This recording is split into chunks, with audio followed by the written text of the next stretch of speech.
میں گھر میں اکیلی تھی۔ ایک رات میرا شوہر اپنے پٹھان دوست کو گھر پر لے کر آیا اور خود باہر چلا گیا۔ اسے دیکھ کر میں حیران رہ گئی۔ وہ دیکھنے میں بہت طاقتور تھا۔ اسی رات میں موقع کا فائدہ اٹھا کر اس کے کمرے میں گئی، لیکن وہ تو پہلے ہی انتظار میں تھا۔ اس نے مجھے پکڑ کر 1 گھنٹہ کیا عورت کا غیر محرم کے ساتھ اکیلے گھر میں رات گزارنا ٹھیک رہتا ہے؟ یہ کہانی لازمی سنیے۔ بچے اس ویڈیو سے دور رہیں۔ میں بہت زیادہ حسین تھی، لیکن میرا میاں مجھے ذرا بھی وقت نہیں دیتا تھا۔ میرے لیے اپنے جذبات پر قابو کرنا بہت مشکل کام تھا۔ میں نے کئی بار اپنے آپ کو غلط راستے پر چلنے سے روکا، لیکن میں جوان تھی اور اکیلی تھی۔ آخر کب تک اپنے آپ کو روکے رکھتی؟ ایک رات میاں کی غیر موجودگی میں جوان ڈرائیور کو کمرے میں بلایا، اور جب اس نے اپنا کام دکھایا تو وہ بڑا ہی کمال کا ڈرائیور نکلا۔ اس نے پہلی ہی رات میرے ہوش اڑا دیے۔ اس اکیلے میں ہی 7 مردوں جتنی طاقت تھی۔ وہ ہٹا کٹا جوان اور صحت مند تھا۔ میرا ڈرائیور پٹھان تھا۔ اس نے اپنی طاقت سے مجھے پوری طرح زیر کر دیا تھا، اور میں اس کے آگے بے بس ہو گئی تھی۔ میں نے کبھی سوچا بھی نہیں تھا کہ میں اپنے ہی گھر میں، اپنے ہی بیڈ روم میں اس طرح ایک جوان لڑکے کا شکار بن جاؤں گی، اور جو کچھ بھی ہوا تھا اس کی شروعات میں نے ہی کی تھی۔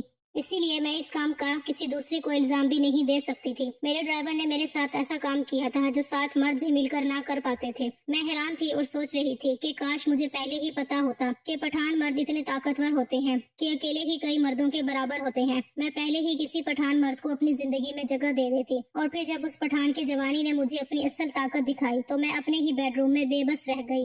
اس کے سامنے ایک لفظ بھی نہ نکال سکی۔ اس کی طاقت کے آگے میرا نکھرتا وجود خاک برابر تھا۔ جو اس نے میرے ساتھ کیا وہ جان کر شاید آپ کے ہوش اڑ جائیں گے کہ کس طرح اس نے ایک ہی رات میں میرے ساتھ 2 دفعہ۔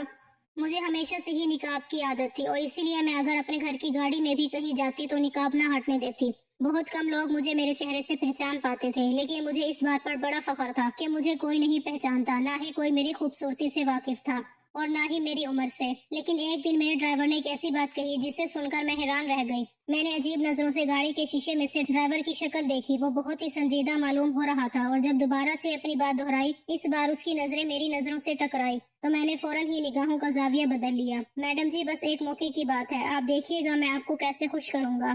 آپ میری احسان مند رہیں گی اور بار بار مجھے موقع دیں گی۔ اس کی باتیں سن کر میں کچھ گھبرا گئی تھی۔ پتہ نہیں وہ کس موقع کی بات کر رہا تھا۔ میں نے اس کی بات کا کوئی جواب نہ دیا اور خاموشی سے کھڑکی سے باہر دیکھتی رہی۔ لیکن جب گھر پہنچی تو میرے کمرے میں آیا، اور میرا نام فرزانہ ہے اور میرا تعلق امریکہ سے ہے۔ میری پیدائش بھی وہیں ہوئی تھی۔ میرے ماں باپ پاکستانی تھے، لیکن میں کبھی پاکستان نہیں آئی تھی، اور ماں باپ کی وجہ سے میری اردو بہت اچھی تھی۔ اس لیے میں اپنے سارے ملازمین پاکستان سے آئے لوگوں کو ہی رکھتی تھی۔ میں شادی شدہ تھی اور میری شادی کو 12 سال ہونے والے تھے۔ میرا میاں کاروبار کے سلسلے میں زیادہ تر پاکستان میں رہتا تھا۔ ہم لوگ کچھ سال پہلے ہی امریکہ میں شفٹ ہوئے تھے، اور میرے میاں نے وہیں کاروبار شروع کیا تھا۔ وہ کبھی امریکہ تو کبھی پاکستان ہوتے تھے۔ میں اپنے میاں ارشد کی غیر موجودگی میں اکیلے ہی کاروبار بھی سنبھالتی اور گھر کے کام کاج بھی دیکھتی۔ ہم نے سارے نوکر بھروسے کے قابل رکھے تھے، اسی لیے میرے میاں کو مجھے تنہا چھوڑ کر جانے میں کوئی پریشانی نہ ہوتی تھی۔ لیکن ہمارا پرانا ڈرائیور رشید کچھ دن پہلے ہی چھٹیوں پر گیا تھا، اور اسی لیے ارشد نے ایک نئے ڈرائیور کو اس کی جگہ رکھ لیا تھا۔ اس ڈرائیور کا نام زمان خان تھا، اور وہ ہمارے پاس کام کر کے ایک اچھا انسان ثابت ہوا تھا۔ لیکن آج اچانک اس نے مجھ سے جس طرح سے بات کی تھی، مجھے بہت خوف محسوس ہوا تھا۔ اس کی آنکھوں میں چھپے اس کی نظروں کا مفہوم میں پڑ چکی تھی، اور شاید اس بات پر خوف زدہ ہو گئی تھی کیونکہ ارشد بھی یہاں موجود نہیں تھے، اور اس وقت میں سب کچھ تنہا ہی دیکھ رہی تھی۔ ایک پل کے لیے میرے دل میں خیال آیا، زمان خان پتہ نہیں اکیلا ہے جس کے پیچھے کوئی اور بھی ہے۔ میں جوان عورت تھی، اور میرے لیے یہ بہت ہی خوف زدہ کر دینے والی تھی کہ وہ مجھ سے تنہائی میں کس موقع کا طلبگار تھا۔ اس نے مجھے گھر چھوڑ دیا تھا اور میں گاڑی سے اتر کر اندر چلی آئی تھی، لیکن میری نگاہیں یہاں وہاں گھوم رہی تھیں۔ میری چھٹی حص بہت تیزی سے کام کرتی تھی، اسی لیے میں ابھی بھی اپنے ارد گرد اس چیز کو محسوس کرنے کی کوشش کر رہی تھی کہ کہیں مجھے کوئی خطرہ تو نہیں ہے۔ میں اپنے کمرے میں آ کر بند ہو گئی اور بستر پر لیٹ کر گہری گہری سانس لینے لگی۔ سامنے ہی ارشد کی تصویر لگی ہوئی تھی۔ مجھے ارشد پر شدید غصہ آ رہا تھا کہ انجان شخص کو گھر میں ملازم رکھنے کی کیا ضرورت تھی۔ اس کی نیت میں کتنا فریب تھا، جی ہمیں کیا معلوم تھا۔ اور پھر ارشد مجھے اکیلا بھی چھوڑ کر چلے گئے تھے۔ پچھلے 4 مہینوں سے ہماری پرانی نوکرانی چھٹیوں پر تھی، اور انہی باتوں نے مجھے پریشان کر دیا تھا۔ انہی سوچوں میں گم ہو کر میں نے ارشد کو فون ملایا کہ ان کی واپسی کا معلوم کروں۔ ان کا فون ان کے گارڈ نے اٹھایا اور کہنے لگے کہ ارشد صاحب آج بہت مصروف ہیں، آپ بعد میں کال کر کے بات کیجیے گا۔ اس کے گارڈ کی آواز سن کر میرے تن بدن میں آگ لگ گئی تھی۔ میں بیوی تھی، لیکن وہ مجھے اپنے ساتھ کہیں نہیں لے جاتا تھا، بلکہ کاروبار میں الجھائے رکھتا تھا اور خود سارے جہاں کی سیر کرتا تھا۔ پیچھے سے آنے والے گانوں کی آواز اور شور سے مجھے بہت اچھی طرح اندازہ ہو گیا تھا، یہ میرا میاں اس وقت کہاں ہوگا اور کیا کر رہا ہوگا۔ میں نے غصے میں فون اٹھا کر فون دیوار پر دے مارا تھا۔ اس وقت کمرے کا دروازہ بجنے لگا تھا۔ جیسے ہی میں نے پوچھا کہ کون ہے تو باہر سے زمان خان کی آواز آئی۔ اس وقت میرے کمرے کے دروازے پر کیا کر رہا تھا مجھے سمجھ نہیں آ رہا تھا، اور پھر میں نے نقاب کر کے دروازہ کھول دیا۔ اس کو دیکھ کر تو میں مزید اپنے آپ میں سمٹ گئی۔ اس نے میرا پرس میری طرف بڑھاتے ہوئے کہا، میڈم جی آپ تو پرس گاڑی میں ہی بھول آئی تھی، اپنی چیزوں کا خیال رکھا کریں۔ اور اس کو دیکھ کر میری جان میں جان آئی تھی کہ وہ یہاں کسی خاص مقصد کے تحت نہیں آیا تھا بلکہ میرا پرس لٹانے آیا تھا۔ میں اتنا پرس لے کر جیسے ہی دوبارہ دروازہ بند کرنے لگی، اس نے اچانک ہی پھر سے کہا، میڈم اکیلے میں ایک موقع دے کر تو دیکھیے۔ ارشد صاحب یہاں موجود نہیں ہے، میں آپ کو ایسے خوش کروں گا آپ دیکھتی رہ جائیں گی، کسی کو کانوں کان خبر بھی نہیں ہوگی اور آپ کا کام بھی ہو جائے گا۔ اور میرا بھی کوئی اور موقع ہوتا تو میں زمان خان کو اس کی اوقات یاد دلا دیتی، لیکن اس وقت میرے دماغ میں ارشد کے گارڈ کی آواز گونج رہی تھی۔ میں ارشد کی اجازت کے بغیر ایک قدم بھی نہیں اٹھا سکتی تھی، اور وہ میرے علاوہ اپنی مرضی سے عیاشیاں کرتا تھا۔ میں نے غصے میں ارشد کے خلاف جانے کا فیصلہ کیا اور سوچ لیا کہ اگر وہ اپنی مرضی سے سب کچھ کر سکتا ہے تو میں بھی اس قابل ہوں کہ اپنی مرضی سے اپنی زندگی کے سارے فیصلے کر سکتی ہوں۔ اور ویسے بھی مجھے وہ بہت ہی کم عقل سمجھتا تھا، بہت آسانی سے مجھے چکمہ دے کر وہ خود پاکستان چلے جایا کرتا تھا اور خود اپنی زندگی اپنی مرضی سے گزارتا تھا۔ مجھے یہاں کاروبار میں اس طرح پھنسا کر جاتا کہ مجھے اس کی خیر خیریت کا موقع بھی نہ ملتا۔ میں نے لمحوں میں ہی فیصلہ کیا کہ میں نہ صرف زمان خان کو ایک موقع دوں گی بلکہ اس بات کو پورے راز میں رکھوں گی اور کبھی ارشد کو اس بات کا علم نہیں ہونے دوں گی کہ میں نے اس کے پیچھے بھی کچھ ایسا ویسا کیا ہے۔ اگر ارشد اپنی من مرضی کر سکتا تھا تو میں بھی کیوں پیچھے رہتی۔ یہی سوچ کر میں نے کمرے کا دروازہ کھلا چھوڑ دیا اور زمان کو اندر آنے کا اشارہ دیا۔ اس وقت گھر پر بالکل تنہا تھی اور یہ موقع اس کام کے لیے بہت ہی اچھا تھا۔ ارشد نے نمرا کو میرے سر پر مسلط کر رکھا تھا۔ ارشد کی غیر موجودگی میں سارا وقت نہ صرف میرے ساتھ ساتھ رہتی بلکہ گھر کے ہر چھوٹی سی چھوٹی بات بھی ارشد کے آتے ہی ان کے گوش گزار کر دیتی تھی۔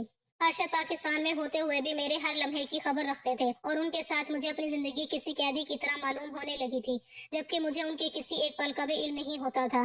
اسی لیے میں نے بس اسی کمزور لمحے میں یہ فیصلہ کر لیا کہ اب میں اپنے لیے الگ راہوں کا انتخاب کروں گی اور مزید ارشد کے اشاروں پر نہیں چلوں گی۔ کمرے میں میرے پیچھے پیچھے ہی چلا آیا۔ میں نے اسے کہا کہ وہ پہلے مجھے اس بات کا یقین دلائے کہ اس کے اور میرے درمیان ہونے والا کوئی بھی کام یا کوئی بھی تعلق ارشد تک نہیں جائے گا۔ وہ مسکرا کر کہنے لگا، میڈم جی بھروسہ کریں، میں یہ بات کسی کے سامنے نہیں کہوں گا اور اس طرح خوش کروں گا کہ آپ حیران رہ جائیں گی۔ مجھے اس کی بات پر یقین آ گیا تھا، اسی لیے میں نے اپنے چہرے پر سے نقاب ہٹایا اور میں نے کہا کہ ٹھیک ہے، میں اسے آج کی رات کا موقع دے کر دیکھنا چاہتی ہوں۔ اگر واقعی مجھے محسوس ہوا کہ وہ اس قابل ہے کہ میں اس پر مزید بھروسہ کر سکوں، کہ اس کے ساتھ آگے بڑھ سکوں، تو میں کبھی پیچھے نہیں ہٹوں گی۔ میری بات پر وہ مسکرا کر غور سے میرا چہرہ دیکھنے لگا۔ پتہ نہیں وہ میرے حسین چہرے پر کیا تلاش کرنا چاہتا تھا۔ پہلی بار میں ہی میں نے کسی غیر مرد کو اس طرح اپنا چہرہ دکھایا تھا۔ اس کے انداز نے میری ساری جھجک ختم کر دی تھی اور میں نے ارشد کو بھول کر اور بنا اس بات کی پرواہ کیے کہ جب ارشد کو پتہ چلے گا تو کیا ہوگا، جلدی سے اس کو ایک موقع دیا تھا۔ میں کب تک ارشد کی بے رخی اور اس تنہائی کو برداشت کرتی۔ میں نے فیصلہ کر لیا تھا کہ میں اپنی زندگی کو آگے اپنے حساب سے گزاروں گی اور اب ارشد کے ساتھ نہیں رہوں گی۔ اور جیسے ہی میں نے زمان خان کو موقع دیا تو واقعی اس نے میرے ہوش اڑا دیے۔ وہ اکیلا ہی 7 مردوں کے برابر ثابت ہوا تھا اور وہ رات میرے لیے بہت ہی حیران کن تھی۔ اس نے جو کچھ کہا تھا اسے سچ کر دکھایا تھا۔ میں اس سے بہت زیادہ خوش ہو گئی تھی اور مجھے یقین ہو گیا تھا کہ یہی وہ مرد ہے جس کے سہارے مجھے زندگی میں آگے بڑھنا چاہیے۔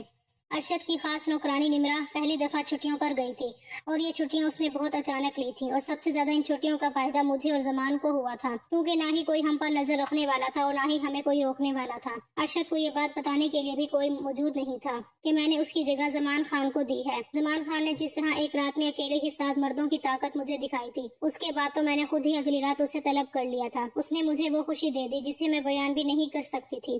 میں نے ریال نکال کر اس کے آگے رکھ دیے تھے اور وہ بھی خوش ہو گیا تھا۔ میں نے جب اسے وعدہ کیا تھا کہ اگر وہ میرا کام کرے گا تو میں اسے پیسوں میں نہلا دوں گی، لیکن اگلی رات مجھ پر بہت بھاری گزری، کیونکہ زمان نے اس رات کو میرے ساتھ وہ کیا جس کا میں تصور بھی نہیں کر سکتی تھی۔ وہ کتنا طاقتور تھا اس بات کا اندازہ مجھے دوسری رات ہوا تھا۔ پہلی رات تو شاید وہ کسی وجہ سے وہ نہ کر سکا تھا جو اس نے دوسری رات کیا تھا۔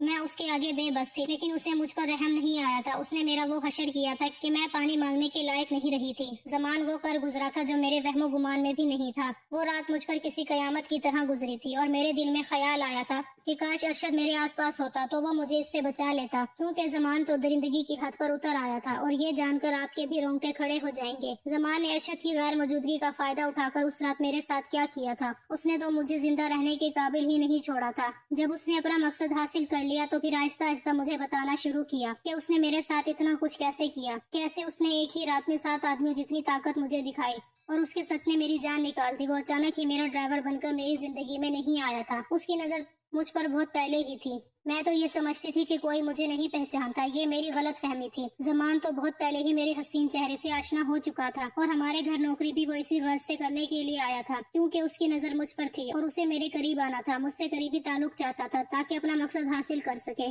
جس دن اس نے دیکھا کہ نہ ہی ارشد موجود ہے اور نہ ہی نمرا، اس نے اس دن موقع کا بھرپور فائدہ اٹھایا اور جان بوجھ کر مجھ سے ایسی بات کہی کہ میں اسے موقع دے دوں۔ میں بھی اس وقت بہت غصے میں تھی اور ارشد کے لاکھ سمجھانے اور منع کرنے کے باوجود میں نے ایک انجان مرد پر بھروسہ کر لیا تھا۔ زمان کہنے لگے کہ اس نے بہت پہلے میری تصویر دیکھی تھی اور پھر ایک دن اچانک ہی میں اسے نظر آ گئی۔ ہوا کچھ یوں تھا کہ کچھ مہینوں پہلے میری طبیعت کچھ ناساز تھی اور میں اپنے کاروبار کے سلسلے میں ہی کہیں جا رہی تھی کہ راستے میں ہی اچانک بے ہوش ہو گئی تھی۔ میرے پرانے ڈرائیور نے جب دیکھا کہ میں گاڑی میں ہی بے ہوش ہو گئی ہوں تو مجھے فوراً قریبی ہسپتال لے گیا، اور جیسے ہی اس نے مجھے گاڑی سے اتار کر بیڈ پر لٹانا چاہا، میرے چہرے سے نقاب ہٹ گیا۔ اس نے میرا چہرہ دیکھ لیا، وہ زمان کا دوست تھا اور اس نے زمان کو فوراً ہی میرے بارے میں اطلاع کر دی۔ زمان نے میری تصویر اپنے دوست کو دکھا رکھی تھی، اسے میری تلاش ہے۔ بس وہی ایک پل میری زندگی میں گرہن ثابت ہوا تھا۔ جب زمان کو یہ پتا چل گیا تھا کہ میں کہاں رہتی ہوں اور وہ مجھ تک کیسے پہنچ سکتا ہے، اس نے جان بوجھ کر ایک منصوبہ بنایا اور اپنے دوست کو نوکری سے نکال کر خود اس کی جگہ آ گیا۔ زمان کو میرے میاں ارشد سے ملوانے والا وہی ڈرائیور تھا جو ہمارے پاس نوکری چھوڑ کر گیا تھا۔